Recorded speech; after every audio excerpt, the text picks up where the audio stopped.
Good afternoon, welcome to yet another edition of the English News Bulletin on UCU Focus. I am Marcia Generat.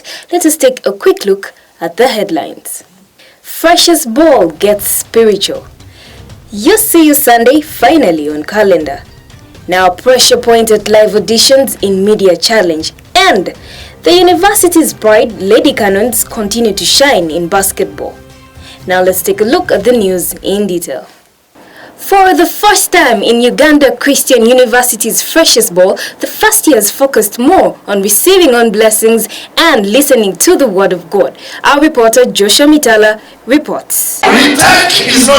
At exactly 7 p.m., the basketball court at Uganda Christian University was filled with food and entertainment from various artists such as Pastor Wilson Bugembe, Brian Lubega, and Levikson. This was later spiced up by various poets and dancers. This left thousands on their feet, including the University Guild officials. MC Napoleon and Zoe were also there to excite the masses. That was a blessing, but I think it was a bit short. It would have been good if we had had him for a little longer time. The people were decent, even in presentation people were very decent, even dressing was much better, although not 100%, but it was a lot better than the previous years.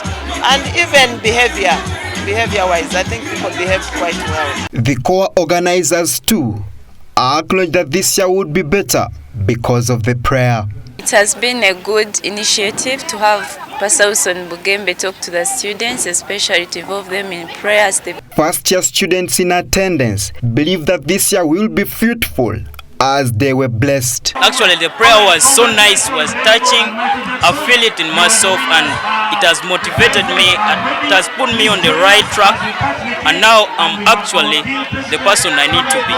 It's a blessing for us to start a semester with prayer, because with prayer everything is possible, and according to what you prayed for us, that was not to have retakes, to be good performers, to go through each and everything smoothly. I live my life to be close to my Lord. Everybody was singing. Today, the first-year students of Uganda Christian University had their Freshers' Ball. This was blessed by a renowned artist, Pastor Wilson Bugembe. But the question is, will this prayer have an impact on this year's students? Joshua Mitala, reporting for UCU Focus at the basketball court. Thornycroft Chapel of Uganda Christian University joined other Anglican churches around Uganda in honoring UCU Sunday. Michael Paul Kazinja reports. Today, 24th of September 2017, Thornycroft Chapel has joined other Anglican churches around the country in honoring UCU Sunday. This is the first of its kind. It's a day designated off the calendar for every last Sunday of September by the House of Bishops. The chaplaincy had this to say. This is a time when people reflect about UCU, they will pray for UCU, and they will contribute towards UCU. And this is something that is happening across the country. But even at Uganda Christian University today, although we are having a mission week, we also had a session to just tell people about UCU Sunday, where UCU has come from, and how we need people to really support their university for a common cause, so that the vision of the university can be realized. The student body also had this to say. Calling upon every student out there to come and be part of this, because we need to reach out to a soul, because Christian life is about having a soul for Christ and knowing Christ for Him. On the same day, the Mission Week also commenced, and it's to be manned by the African Evangelistic Enterprise. As a student, this is quite a time when that can be so fulfilling in your life. It's a time when I would call on you to take a break and come for the events so that we can engage together as we seek to work on this topic, life. We began this morning at the Sunday service, and it was wonderful seeing not just the students but the lecturers as well. Whoever has the sun has life is the theme for this mission week. However, it starts on the day when we have UCU Sunday, the first of its kind, and it will be taking place every year. Reporting for UCU Focus, Michael Paul Kazinja. The Inter-Universities Media Challenge Season 6 is back, only this time with more tension and a different structure at Uganda Christian University. Take a look. Season 6 of the Inter-Universities Media Challenge initiative is back with the first live auditions held at Uganda Christian University on Saturday, the 23rd of September. The auditions, which were held at the former law library, saw participants turn up in large numbers. In attendance was the patron of UCU Focus, Mr. Mulwanya Richard, who dabbled as a judge. It has changed and has seemingly gone back to the very first challenge that we took part in, where there were live presentations, only that time the auditions were not done at the university. The mobile newsroom concept includes a 3-day expo on how to empower women in the media, a career day on skills building, and so much more. A very good afternoon to you. I'm Rebecca Nabeja with your 1 News. The CEO Media Challenge, Pendi Abbas, had much to say. Now we are coming here, taking the concept of a newsroom out of a TV station or a radio station or a newspaper and bring it to your university and give you an experience of what it means to be a news anchor live before judges and before an audience, and what it means to do actually live reporting. The current trends now, we are going digital and the world needs people who can report on spot what things are happening there and then. Blow by blow coverage of events so that you can get to know what's happening in the world. And when asked about their thoughts and experiences, a couple of first years said, I participated for being a news anchor, and I also participated for in the competition of 1 minute of fame, where you pretend to be hosting a show and of your choice, and surprisingly I apparently did better in the 1 minute of fame, and I was surprised that the judges told me I was better there. But whatever the case, I won't give up my dream. But I think it's a very good initiative. This is something that is not taught in class. Of course, you can be having the skill of writing or reporting, but when you don't have the skill to present them. So this was more like practical. So the day was very interesting. Different categories, of course, but the most important thing was where people were more like mentored. And Mr. Mpindi Abbas had the final say. Third thing is that we are starting the first ever multimedia training fellowship program, where the best 35 students out of this expo experience will then qualify for the multimedia training at the academy for 1 month, facilitated by the Media Challenge Academy, working with different companies, organizations, media experts, who will come and then train you in a concept of making a one-man army journalist or one-woman army journalist. As they say, educate a woman and you have educated a full nation. The hashtag for this year's media challenge is She Can. The search for the next generation of journalists is still on. Reporting for UCU Focus, I am Marcia Generot. Now, with me in the studio is Mr. Isaac Mutebi. He has been a participant in Media Challenge from first year. Thank you so much for joining me. Thank you, Jano. Well, Mr. Isaac, without wasting further time now, as a participant from first year to third year, would you tell us a brief background of your experience with Media Challenge? Oh, Media Challenge, I started as an anchor. I came auditioned in the Uganda team. I went through, they believed in me. I made it. So in my second year still I came, I did as a reporter as they were mentoring me up to third year when the other third years left, and I took on the role because I think at least I knew something about Uganda, so I earned that and I had to take it on. Well, now this year there has been a slight change actually. The Uganda reporters and the Uganda anchors are more in number and they're willing to participate. Is it because you're a leader, or tell us? Wow, it's not because I'm a leader, but I think now this time around it has been more of teamwork, because we've worked hand in hand to mobilize. We've done an extensive mobilization and we've brought more people on board. We'll tell them that Uganda is good. You know, some people maybe thought Uganda is hard or it's like for local people, you know, now since they're at campus, but we've tried to change that perspective. So that's how we brought them on board. But anyway, moving away from the Luganda people, even the other participants from third year, and there have been many over the years, third years are not so much willing to participate. Is there something unique about this year's media challenge that wasn't there before? Yeah, this time round, people could say that we just choose people who want to participate. But at least this time round, I tried to go and talk to them, even the third years, to come and they audition, because the other times they used to say that when they didn't come to audition. Well, I noticed one change, that this year they brought judges from outside, and over the years they've been bringing judges from within school, our classmates. What can you tell us about that? Do you think it is a good thing, or? Yeah, true. It's a good thing. Because, people used to say, like I've told you earlier, that, people used to be biased and they could choose their favorites. But at least this time around, the judges, okay, we know them, but, they don't know us. So I think the judge does fairly. Yeah, it was fair. I think it's a good one. Finally, do you think Uganda Christian University might win this year's media challenge? Wow, that's a rhetorical question.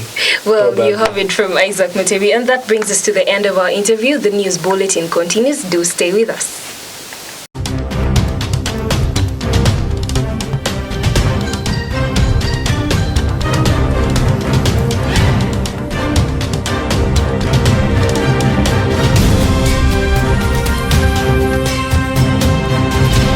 And finally in sports, UCU Lady Cannons defeat Nkumba Lady Marines in National Basketball League. Kathy Namirimo brings you more of this story. On the 24th of September, the UCU Lady Cannons played against Nkumba Lady Marines in the National Basketball League that was held at the Lugogo Indoor Stadium. The captains from the different sides told us what their expectations were and how they feel about the results. We had a very hard game on Friday, so we didn't expect that we will have a big scores. So with the scores of 81, 60 something, it feels good because we had a big range. The game was good. We played so well, except the UCU big ladies killed us down there. Our big ladies failed to push them out and they conceived more points in the center.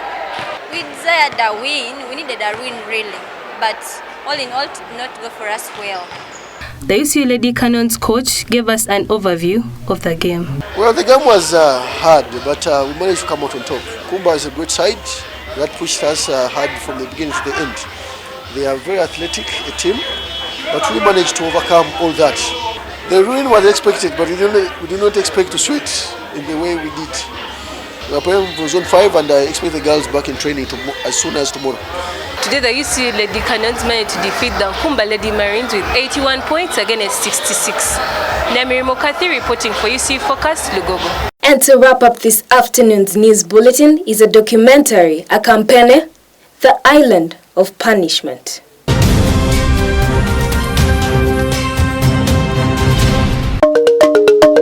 Lake Bunyonyi in the southwestern district of Kabale in Uganda is the third deepest lake in the world and second deepest in Africa. The lake has 29 islands, with the Campene Island being the smallest. It is this island that is known as the Punishment Island, where unmarried girls who got pregnant were taken and left to die there. We were rescued by the poor fishermen who could not afford the money for the dowries. They come during night, they check. If they find 10 girls, they choose one who's more beautiful than those girls. They marry for free, but have to go away from the region. Because if they get with that girl, or they kill immediately. 93-year-old Jessica Rushanda, who got pregnant at the age of 18, is a survivor of this tradition. I was brought by my brothers very early in the morning. They made sure I step out of the canoe onto the island before they left. At the time of her arrival, there were 5 girls at the island who she joined to feed on aquatic plants and await their death. But how did Rushanda finally survive after spending a week at the death island? For the week I spent on the island, we fed on wild fruits and weeds for survival. Of course, those who did not get picked up by men died of hunger. We would live with the dead bodies on the island, sometimes push them in water and rotate as we wait for men. My hopes of leaving the island were shattered when 2 girls were taken by sailors, leaving me behind. After waiting for days, a young man came to my rescue and asked me to live with him, leaving 5 girls behind. As I left, more girls were being brought to the island.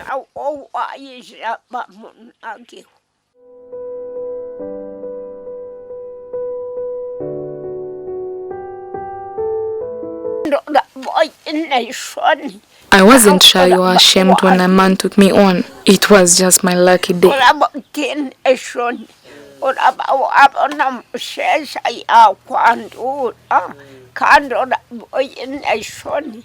Shortly after settling with her husband, she gave birth to her firstborn Owen Byarhanga, who has since migrated to Kitagwenda in western Uganda.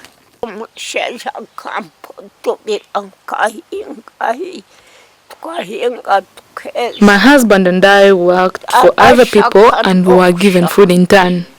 We later cultivated and grew our own food.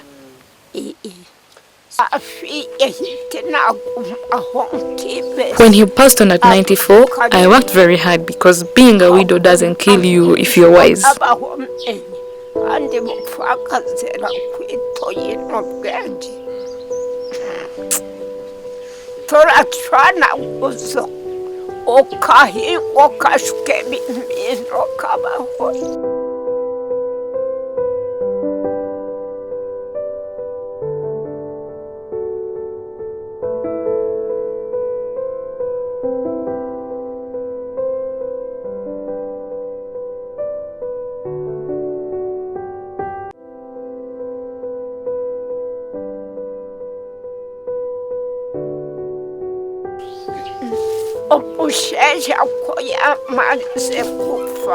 After my husband died, I started feeling strange pain in my spine and then slowly started losing my voice.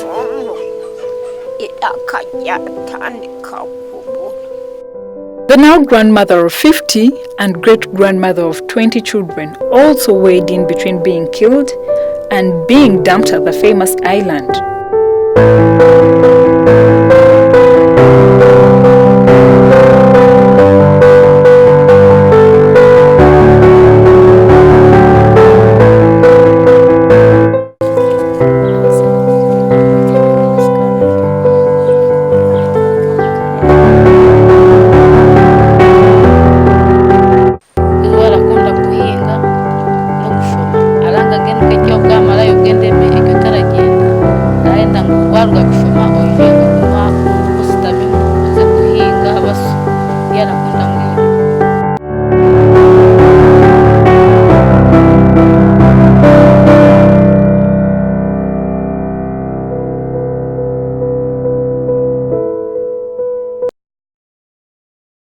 And that brings us to the end of our news bulletin today.